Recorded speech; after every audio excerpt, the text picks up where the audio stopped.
Hello, this is Andres Code Channel. Now, what's the topic today is about self-taught developer. How did I become a self-taught developer, and how long did it take it to for you? How long does it take for you to become a paid developer? Not most important thing, not just developer, but paid developer. That's the topic of today's video. Now, for me personally, well, I could say I have a university degree, but not in the computer science field, and other similar, but not exact. And I had to learn it from scratch, really everything. I had some basics, but I had to really, to be fair, I had to say to myself, I had to say that I really learned everything from scratch. So now, how did I do it? How much time did it take? For me personally, when I started back in, I think I could say 6 years ago, I started programming. The first thing, by the way, what was the first thing to do when you start programming? Really? Well, first thing I started not just some whatever language or the whatever the other topic like computer science topics or whatever, but I just it's fast typing, not looking at your screen. This is the first thing you should really learn: the fast typing on a keyboard. You should never look into your keyboard when you type anything. When you code, this is utmost, and first thing that you got to learn, really that. Because you have to type fast. This is the requirement for any job these days. But when you have to be able to type without looking at your keyboard.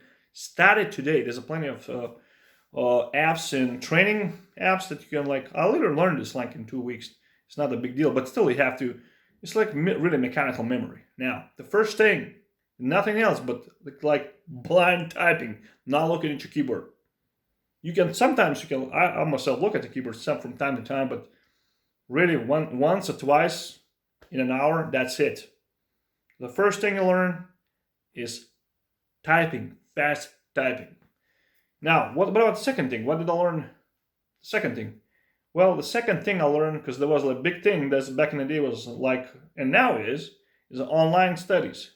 And I would recommend you never take these other thing than online courses.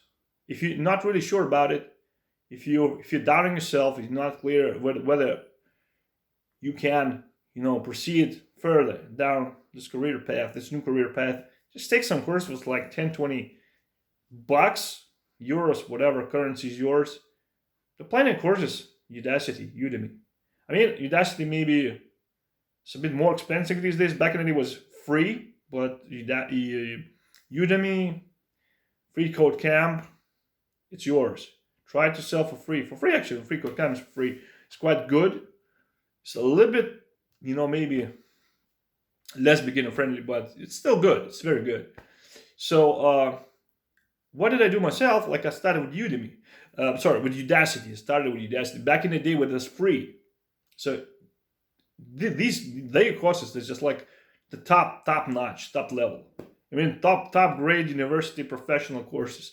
I would highly recommend that. But then you're gonna pick them up when you're much more advanced than beginner, because now they could cost about $200 or over that or more, and it gives certificates actually, so it's very good.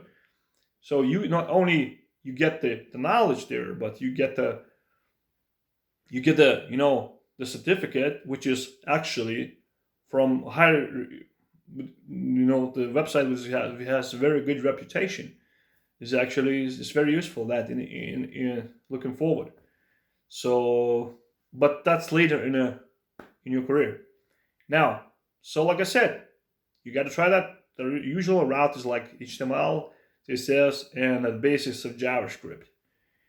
Now, my route was a little bit different because after finishing the 2 Python courses, and this is not a joke, it took me 4 months only on Udacity to finish up 2 computer science courses. 2 Actually, in total, it took me 4 months. So it's not something simple or very easy. It is not. Like anybody would say, oh, come on, you have to have a year in this school and that school, that course, you can become a software developer, web developer, whatever, coder. No, I'm talking from my experience. No one hired me after 4 months, and I was afraid to go anywhere with my CV with that kind of knowledge.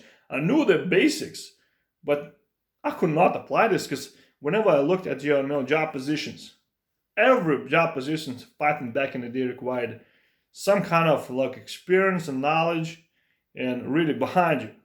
I didn't have that, so I was looking into other areas where the junior developer or starter could proceed, and that was like I figured out that majority of the jobs that was in PHP. In my area where I live, there was PHP. I didn't want to go further than like 50 kilometers or more, 50 miles away from my home because I didn't want to I didn't want to take a risk to go to some other city and be unemployed like in 2 weeks or 2 months, be unemployed again and go back to your old relocation thing. And then no. Once you have any knowledge, because I'm jumping the gun now, I'm telling you in advance. Once you have significant knowledge that you can like really have a courage to apply, you should apply within your area where you live, no further than 20 miles, 30 miles, 50 miles. That's it. Where you can commute from your house, because you're taking huge risk going God knows where. Because that's going to cost you like arm and a leg. It really, the relocation thing is just, I don't know. It's just as expensive. You don't want those expenses. So around your location. I'm jumping the gun. But now, returning back to how did I, proceeded. So, the first thing, I started with the computer science, 2 courses on Udacity. After that, I couldn't get a job. Everywhere, requirement to be advanced in the Python field. So I pick up HTML, CSS, and PHP. The basics of everything. I accomplished that in a month. Imagine that. It was quite fast on my part. But now, knowing only PHP won't get you so far these days. Nowhere, actually. You got to know something else. A framework, or something like a content management system like WordPress, like, there's a Drupal, but there's another set of customers do you have on Drupal. So, again, you have to pick your framework. I was doing mistakes. I was trying everything. Well, you can, like try and error. Wait, I was picking up because I didn't know better.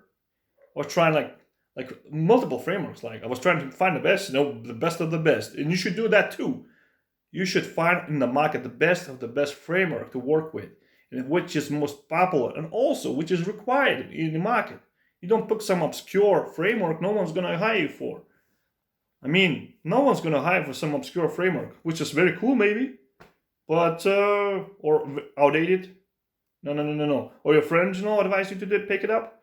No, I picked up, like back in the day, I picked up Kohana. I picked up IE, I guess it.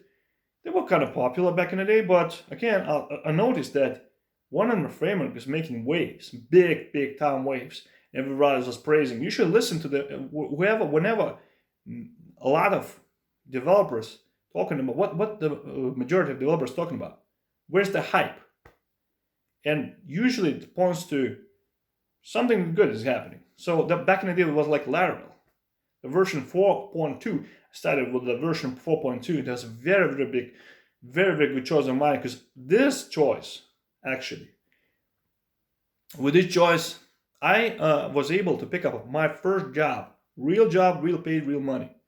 So, but the irony of this, knowing this Laravel thing, Laravel framework, I didn't get to do the job on this framework. I get to do the job on content management system, which is legacy system.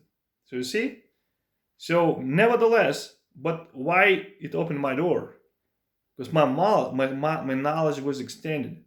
I not only knew the other language, I knew also the stack now. You got to know the stack. You got to know the front. You got to know the back. When you're starting up, you got to know these things. Trust me. Because no one, you're gonna find, oh, there's a front end developer is gonna do that, this button or whatever the color. No, no, no, no, no. I mean, no one's gonna give a task to change button color or some fonts. You got to know that, my friend. There's no back and front now.